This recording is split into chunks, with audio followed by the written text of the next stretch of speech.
cyber class on Srimad Bhagavatam, Canto 3D, State Q, Chapter 26, Fundamental Principles of Material Nature, Shloka 36 and 37. Hare Krishna.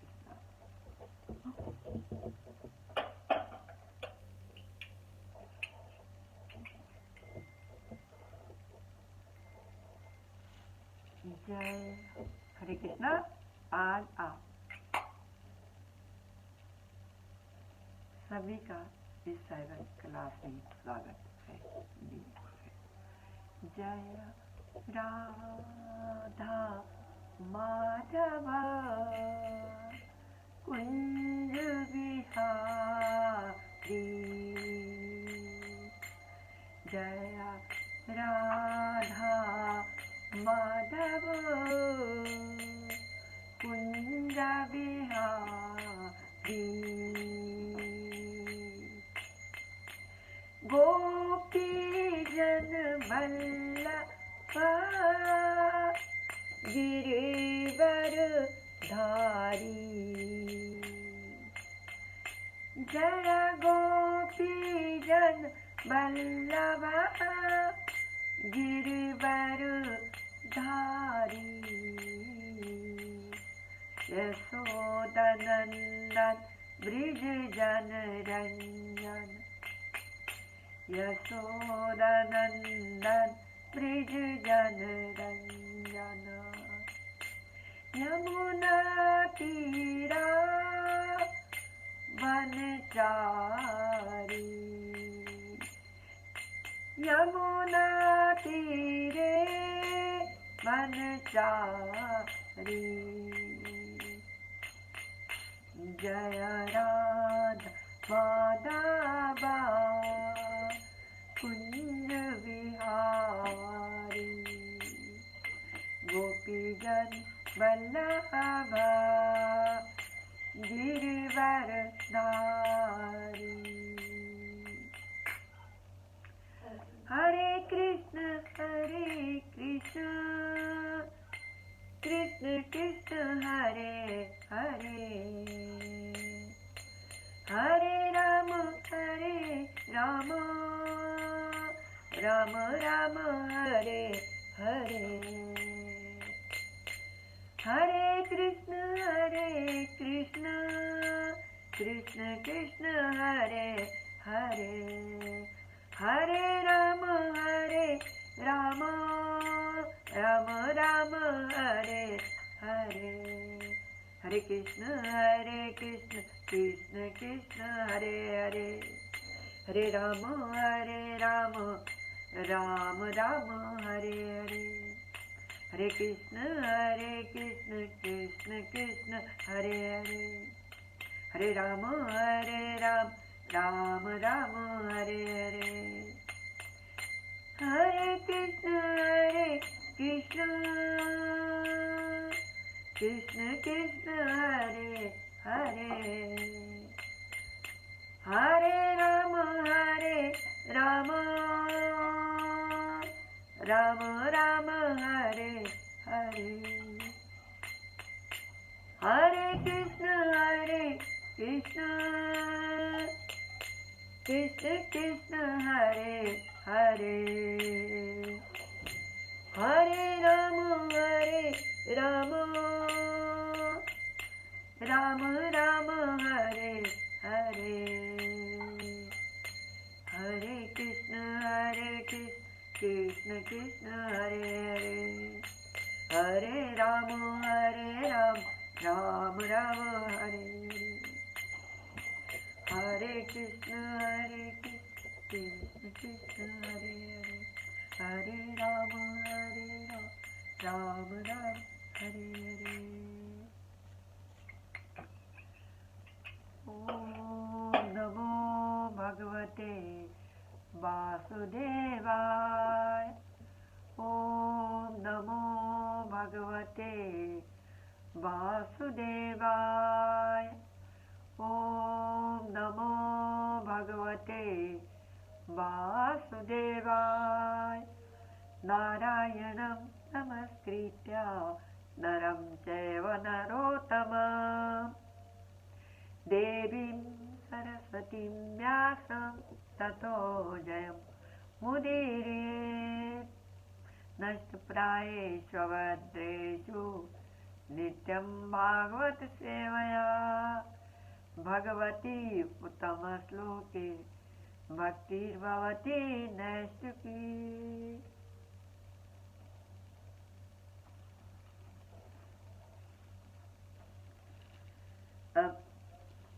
Shloka 36 प्रकृति के मूलभूत सिद्धांत। मृद उत्तम कठिनत्वं च शैत्यम् उष्णत्वम् एव च एतद् अस्पर्शस्य अस्पर्शत्वं तन्मात्रत्वं नववतः मृदुत्वं कठिनत्वं च शैत्यम् उष्णत्वम् एव च एतस् अस्पर्शस्य स्पर्शत्वं तन्मात्रत्वं नववतः मृदुत्वं कठिनत्वं च शैत्यम् उष्णत्वम् एव च एतद् अस्पर्शस्य अस्पर्शत्वं तन्मात्रत्वं नववतः।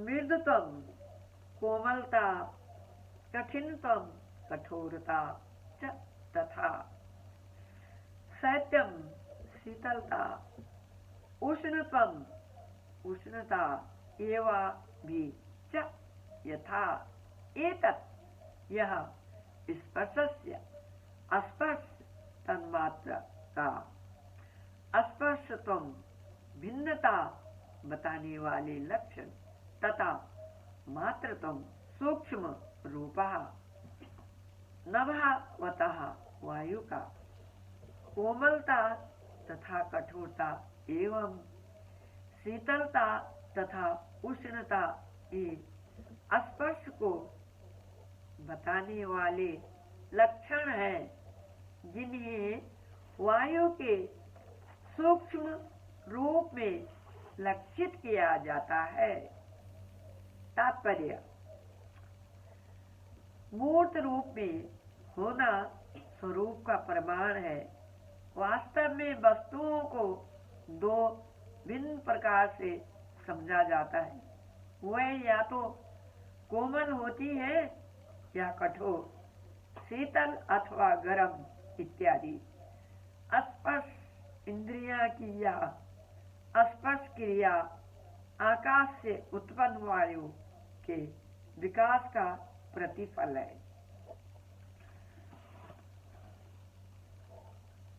ओम अज्ञानतिमिरान्धस्य ज्ञानाञ्जनशलाकया चक्षुरुन्मीलितं येन तस्मै श्री गुरुवे नमः। नमो महावदन्याय कृष्ण प्रेम प्रदायते कृष्णाय कृष्ण चैतन्य नाम्ने गौरतसे नमः। श्री चैतन्य मनोभीष्टं स्थापितं येन भूतले स्वयं रूपा कदा मह्यं ददाति स्वपदान्तिकं। वन्देऽहं श्रीगुरो श्रीयुतपदकमलं श्रीगुरून् वैष्णवान् च श्रीरूपं साग्रजातं सहगणा रघुनाथान्वितं तं सजीवं साद्वैतं सावधूतं परिजनसहितं कृष्ण चैतन्य देवं श्रीराधा कृष्ण पादान् सहगणा ललिता श्रीविशाखान्वितां च हे कृष्ण करुणा सिंधु दीनबंधु जगतपते गोपेश गोपिका कांता राधा कांता नमोस्तुते। तप्त कांचन गौरांगी राधे वृंदावनेश्वरी वृषभानुसुते देवी प्रणमामि हरिप्रिये। वाञ्छाकल्पतरुभ्यश्च कृपा सिन्धुभ्येव च पतितानां पावनेभ्यो वैष्णवेभ्यो नमो नमः। जय श्री कृष्ण चैतन्य प्रभु नित्यानंदा श्री अद्वैता गदाधर शिवासदि गौर भक्त वृंदा। नमो ओम विष्णुपादाय कृष्ण प्रेष्ठाय भूतले श्रीमते जय पताका स्वामिन् इति नामिने। नमः आचार्य पादाय नित्य कृपा प्रदायिने गौर कथा धामदाय नगर ग्राम तारिणे। नमः ओम विष्णुपादाय कृष्ण प्रेष्ठाय भूतले श्रीमते भक्ति वेदांता स्वामिन् इति नामिने। नमस्ते सारस्वती देवे गौरवाणी प्रचारिणे निर्विशेष शून्यवादी पाश्चात्य देश तारिणे।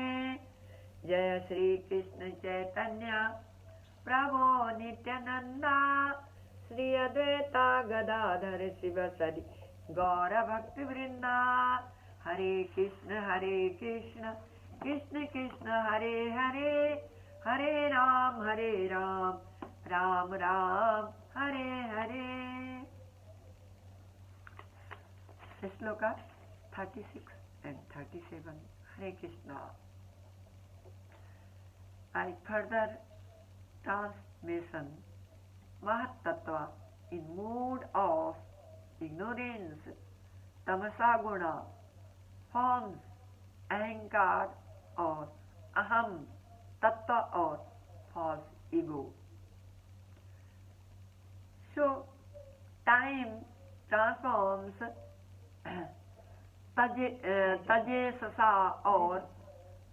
tajesa or false ego in ignorance first into first set of tan matra sound and then into its gross material element called sky or ether.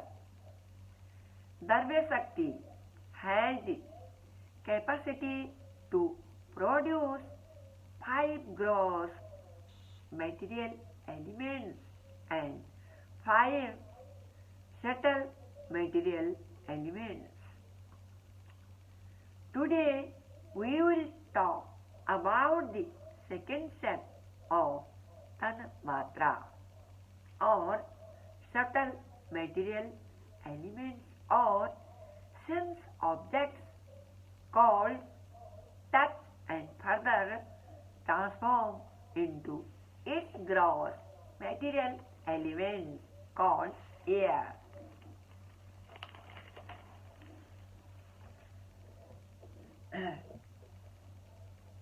Shloka 26 3.26.36 shloka में कपिल मुनि माता देवाहुति को स्पर्श के द्वारा ज्ञान की अनुमति कैसे प्राप्त होती है या उसका उद्गम आकाश में स्थित काल की तन मात्रा से वायु के द्वारा इंद्रियों घुल मिलकर उसका एहसास कराने में सक्षम होती है, क्योंकि स्पर्श के द्वारा ही हम सभी कोमल तथा कठोर एवं शीतल तथा ज्वलनशील का ज्ञान होता।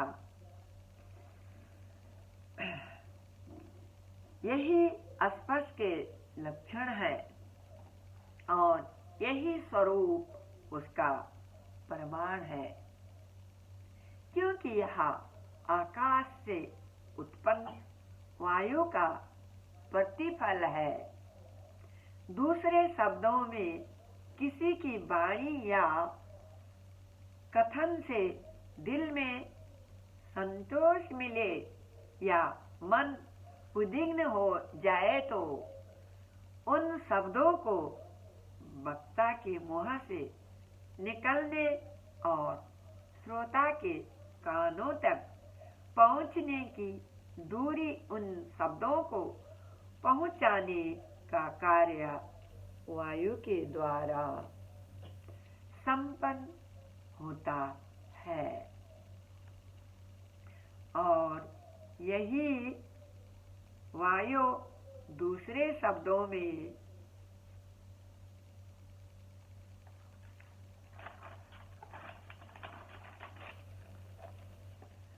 आकाश का प्रतिनिधित्व करती है। यह इंद्रिया स्पर्श क्रिया का उद्गम आकाश में उत्पन्न वायु के विकास द्वारा संपन्न होती है। लेकिन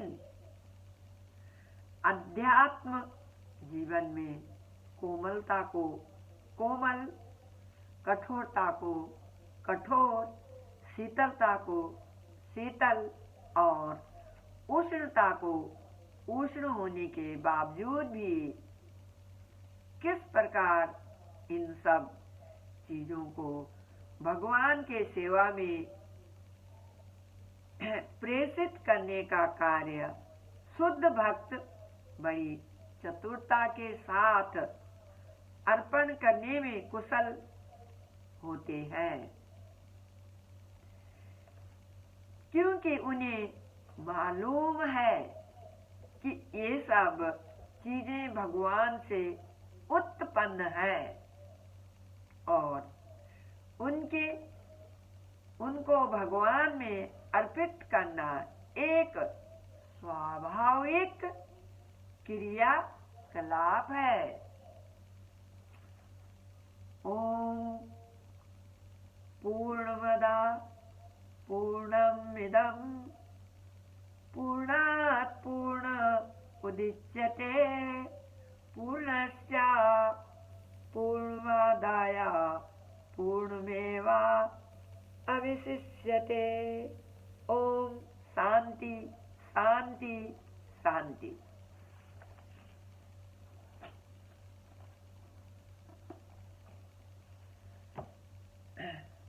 श्लोक 37। चालनं व्यूहनं प्राप्ति नेतृत्वं द्रव्यशब्दयो सर्वेन्द्रियाणाम् आत्मत्वं वायो कर्म विलक्षणम्। चालनं व्यूहनं प्राप्ति नेतृत्वा द्रव्यशब्दयो सर्वेन्द्रियाणाम् आत्मत्वं वायो कर्म विलक्षणम्।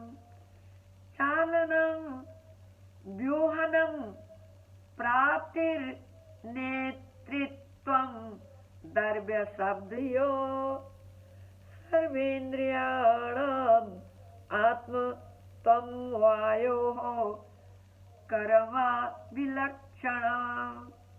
चालनम हिलाना, व्यूहनम मिला देना, प्राप्ति पहुंचना, नेतृत्वम ले जाना, द्रव्य शब्दयो पदार्थों के कण तथा शब्द, सर्व इंद्रियाणाम समस्त इंद्रियों के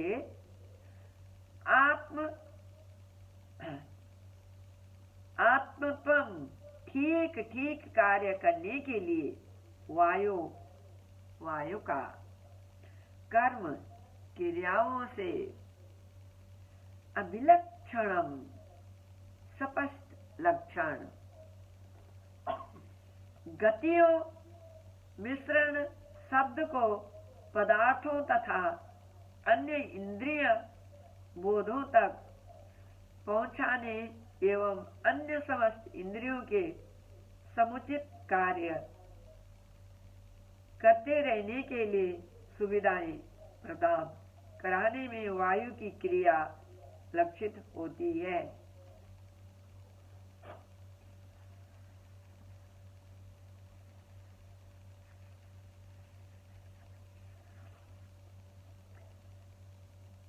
जब हम पेड़ों की शाखाओं को हिलते या जमीन पर सूखी पत्तियों को आपस में एकत्र होते देखते हैं तो हमें वायु की क्रिया का अनुभव होता है। इसी प्रकार वायु की क्रिया से ही शरीर गतिमान होता है और जब वायु अवरुद्ध हो जाती है तो तमाम रोग फैलते हैं। लकवा, तंत्रिका, अवरोध, पागलपन तथा अन्य रोग वायु के अपर्याप्त संचार के फलस्वरूप उत्पन्न होते हैं। आयुर्वेद पद्धति में इन रोगों का इलाज वायु संचार के आधार पर किया जाता है। यदि प्रारंभ से वायु संचार प्रक्रिया का ध्यान रखा जाए तो ऐसे रोग न हो। आयुर्वेद तथा श्रीमद् भागवत से भी यह स्पष्ट है कि केवल वायु के कारण अनेक क्रियाएं अंतः तथा बाह्य रूप से चलती रहती हैं और जैसे ही वायु संचार में कमी आई नहीं कि ये क्रियाएं बंद हो जाती हैं। यहाँ स्पष्ट उल्लेख है नेतृत्वतम द्रव्य शब्दयो, क्रिया के ऊपर हमारा प्रभुत्व वायु की गतिशीलता के ही कारण है। यदि वायु का संचार रुक जाए तो हम शब्द सुनकर उस स्थान तक नहीं पहुंच सकते। यदि कोई हमें पुकारता है तो हम वायु संचार के ही कारण ध्वनि सुनते हैं और उस स्थान या व्यक्ति तक पहुंच जाते हैं जहां से ध्वनि आती है। इस श्लोक में स्पष्ट कहा गया है कि ये सब वायु की गतियों का कारण है। गंध की पहचान भी वायु की क्रिया के फल स्वरूप होती है।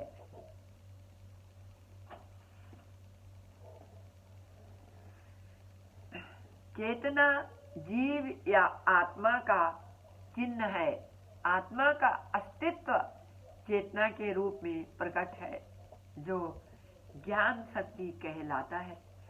समग्र चेतना विराट रूप की होती है और वही चेतना पृथक पृथक व्यक्तियों में प्रकट होती है। चेतना का कार्य प्राण वायु के माध्यम से संपन्न किया जाता है जो 10 प्रकार की है। ये प्राण वायु प्राण, अपान, उदान, व्यान तथा समान कहलाती है और नाग, कूर्म, क्रिकर, देवदत्ता तथा धनंजय के रूप में अलग अलग गुणों वाली भी है।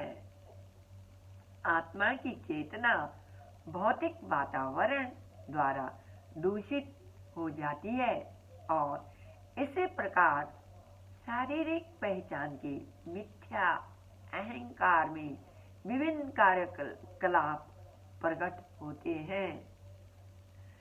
भगवत गीता 2.41 में इन विभिन्न कार्यकलापों का वर्णन बहुशाखा ही अनंत्याशा बुद्धियो अव्यय साइनाम के रूप में हुआ है। बद्ध आत्मा शुद्ध चेतना के अभाव में विविध कार्यों में मोहग्रस्त होता रहता है। शुद्ध चेतना अवस्था में केवल एक कार्य होता है। व्यक्ति आत्मा की चेतना उस समय परम चेतना से एक हो जाती है जब इन दोनों के मध्य पूर्ण समन्वयन होता है।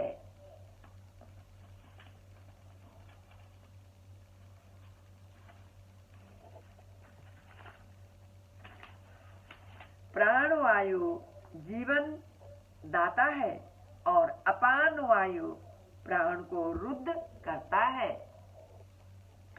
इन दोनों के कंपन नाभि से उत्पन्न होते हैं। यह नाभि एक शरीर से दूसरे शरीर को जोड़ने वाली गांठ है। ब्रह्मा जी गर्भोदाक्षयी विष्णु की नाभि से पृथक शरीर के रूप में प्रकट हुए और यही नियम सामान्य शरीर के जन्म में भी लागू होता है। शिशु का शरीर माता के शरीर से विकसित होता है और जब शिशु माता के शरीर से विलग होता है तो नाभि ग्रंथि द्वारा काटकर उसे अलग पृथक किया जाता है। इसी विधि से परमेश्वर ने अपने आप को नाना रूपों से पृथक किया, अतः जीव आत्माएं भिन्न अंश हैं और उसकी कोई स्वतंत्र सत्ता नहीं होती। संपूर्ण भौतिक जगत की रचना प्रमुखता पृथ्वी, जल तथा अग्नि इन तीन तत्वों से हुई है, किंतु प्राण की रचना आकाश, वायु तथा जल से हुई। इस प्रकार स्थूल तथा सूक्ष्म भौतिक सृष्टि दोनों में ही जल उभयनिष्ठ तत्व है और भौतिक सृष्टि में अत्यधिक विशिष्ट तथा आवश्यक होने के कारण जल इन पंच तत्वों में प्रमुख है। इस तरह भौतिक शरीर 5 तत्वों से बना है, जबकि स्थूल सृष्टि केवल 3 तत्वों पृथ्वी, जल तथा अग्नि से बनी है। स्पर्श का अनुभव चमड़ी पर पतली परत त्वचा के कारण होता है और अस्थि पत्थर के समान कठोर होती है। श्वास, प्राण वायु, आकाश वायु तथा जल से उत्पन्न है, अतः शुद्ध वायु नियमित स्नान तथा रहने के लिए प्रचुर स्थान स्वस्थ जीवन के लिए अनुकूल होते हैं। स्थूल शरीर को ठीक से बनाए रखने के लिए पृथ्वी से उत्पन्न अन्न तथा शाक के साथ ही शुद्ध जल तथा ऊष्मा लाभप्रद है।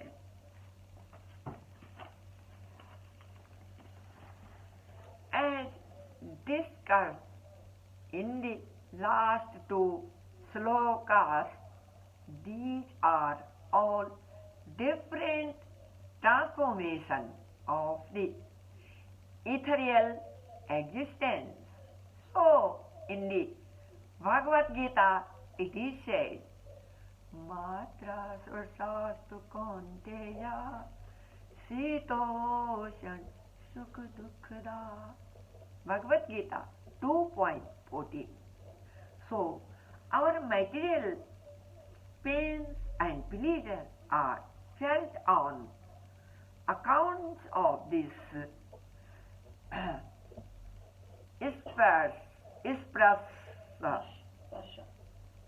an arrangement of the ether and transformation of ethereal activity.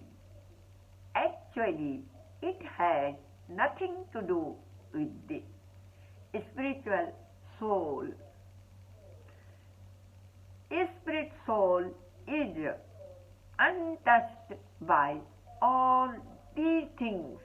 It requires simply realization. Great devotees like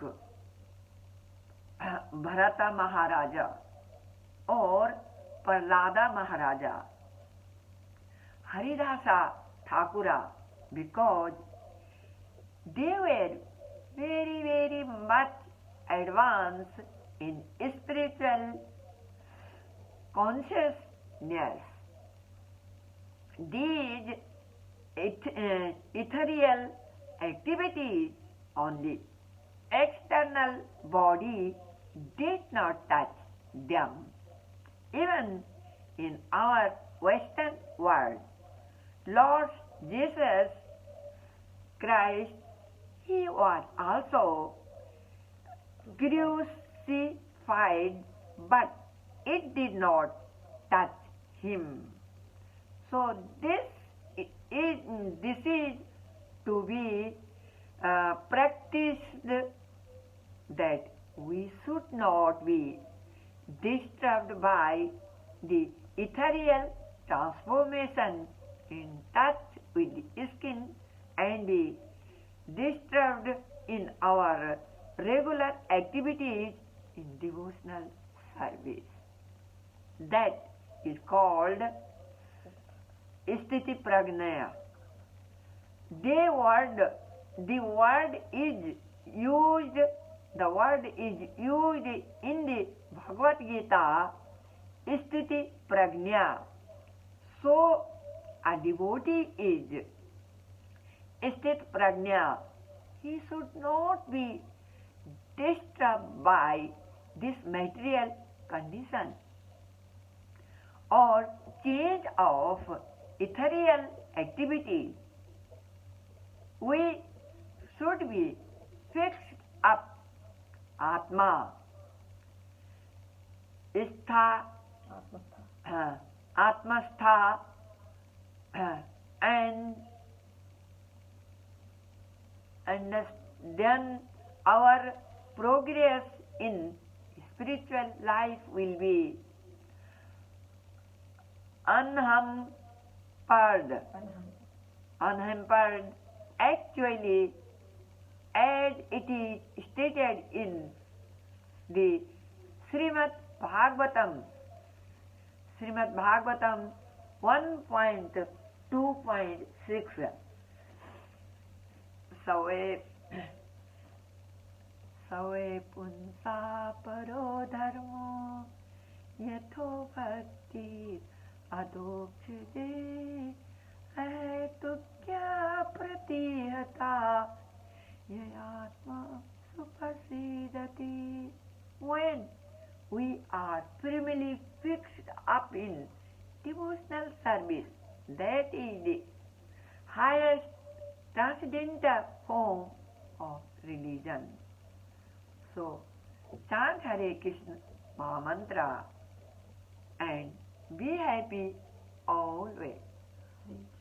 Hare Krishna, Krishna Krishna, Hare Hare, Hare Ram, Ram Ram, Hare Hare.